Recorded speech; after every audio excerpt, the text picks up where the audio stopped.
All right, welcome to week two, your shadow.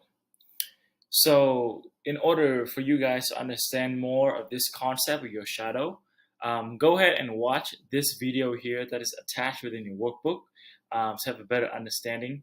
Um, but I'm going to go ahead and explain to you guys the reason why that we're doing this exercise. Understanding your shadow could be very powerful because it puts the power back into your hand. Okay. So, for example, right, think of any of the misfortunes that has happened to you so far, right? There's always one side, which is the external things that were bad that happened. It could be the money that was lost in the situation, the time and energy invested in, could be the people, the relationship that was involved in the situation, right?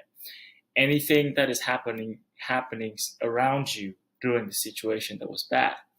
There's that side, and then there's a second side, which is your internal world, your emotion throughout this entire situation, right? Your anger, your fear, your doubt, your trauma, anything that came up, all of that is considered your shadow. Some people call it the inner demons, the internal battles that everybody has, but that is essentially your shadow. And understanding this is powerful because now at least you know that half of your battles comes from within you, comes from the shadow. And because it comes within you, you have the ability, you have the power to resolve that. Okay. And understanding your shadow is the very first step of resolving and moving forward. So that is the idea of this exercise. So the first step here is giving a name and a face to the shadow. So we have a link here. It's basically going to take you to the same link where you create an avatar for your hero, and you do the same thing for your shadow. And once you've done that, you are going to ask yourself this following questions here. What do you struggle with? What does it feel like when you have those struggles?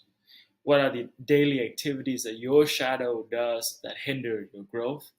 And how does your shadow show up in your daily life when you're struggling? Okay, because once you ask yourself these questions, you're going to get to know more and connect more to your shadow. Okay, so go ahead and do that, and then we can move on into the next section here of this week, which is understanding the origin of your shadow.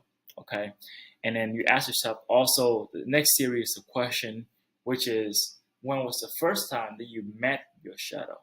Okay, where were you when you met your shadow? And what was happening when you met your shadow? Okay, this is to understand a little bit more of where your shadow originally came from and when you first interacted with your shadow. And then once you're done, you move on into the next area here, which is understanding your shadow in the present and how it's affecting your presence here. So, and ask yourself the question here of how does your shadow view the world? Okay, how does your shadow interact with other people, including you? How does your shadow treat you? Right? What about your vision? How does your shadow view your vision? And how does your shadow hinder that vision? Okay.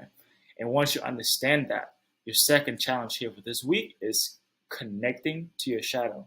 And I want you to think about one constructive activity that you could do to deliberately connect with your shadow.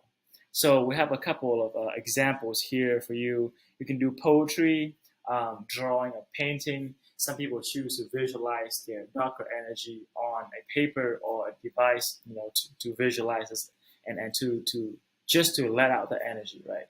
You could dance, listen, or create music, journaling, do movement practices such as like martial arts. That's my personal way of expressing my darker, my shadow energy, and honestly, it could be any of these creative outlets as long as your shadow has the ability, the window to be expressed in a healthy manner. So yeah, that's it, guys. That's the shadow area of your development. Take some time here to connect to your shadow, and I'll see you next week.